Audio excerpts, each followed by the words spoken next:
പ്രമേഹ രോഗികൾക്ക് പ്രമേഹമുണ്ടെങ്കിൽ നിങ്ങൾ ഇത് മുമ്പ് കേട്ടിട്ടുണ്ടാകും. പഴങ്ങളുടെ കാര്യത്തിൽ ശ്രദ്ധിക്കുക. അവയിൽ പഞ്ചസാര അടങ്ങിയിട്ടുണ്ട്. എന്നാൽ സത്യം ഇതാണ്: എല്ലാ പഴങ്ങളും മോശമല്ല. വാസ്തവത്തിൽ ചില പഴങ്ങൾ രക്തത്തിലെ പഞ്ചസാര നിയന്ത്രിക്കാനും നിങ്ങളുടെ ആരോഗ്യം മെച്ചപ്പെടുത്താനും സഹായിക്കും. ഇന്ന് പ്രമേഹ രോഗികൾക്ക് സുരക്ഷിതമായി ആസ്വദിക്കാൻ കഴിയുന്ന ഏറ്റവും മികച്ച 5 കുറഞ്ഞ പഞ്ചസാര പഴങ്ങൾ ഞങ്ങൾ നോക്കുകയാണ്. അഞ്ചാമതായി, അവോക്കാഡോ. മിക്ക പഴങ്ങളിൽ നിന്നും വ്യത്യസ്തമായി അവോക്കാഡോയിൽ പഞ്ചസാര വളരെ കുറവാണ്. ആരോഗ്യകരമായ കൊഴുപ്പുകൾ നിറഞ്ഞിരിക്കുന്നു. ഈ കൊഴുപ്പുകൾ ദഹനത്തെ മന്ദഗതിയിലാക്കാൻ സഹായിക്കുന്നു. ഇത് രക്തത്തിലെ പഞ്ചസാരയുടെ പെട്ടെന്നുള്ള കുതിച്ചുചാട്ടം തടയുന്നു. അവോക്കാഡോകളിൽ പൊട്ടാസ്യവും നാരുകളും അടങ്ങിയിട്ടുണ്ട്. ഇത് ഹൃദയാരോഗ്യത്തിനും രക്തത്തിലെ പഞ്ചസാര നിയന്ത്രണത്തിനും മികച്ചതാക്കുന്നു. പ്രമേഹ രോഗികൾക്ക് മാത്രമല്ല, നിങ്ങൾക്ക് കഴിക്കാൻ കഴിയുന്ന ഏറ്റവും മികച്ച പഴങ്ങളിൽ ഒന്നാണിത്. നാലാമതായി, സ്ട്രോബെറി.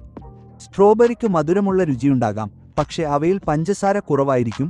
ഗ്ലൈസെമിക് സൂചിക കുറവാണ്. ഇതിനർത്ഥം അവ പഞ്ചസാര പതുക്കെ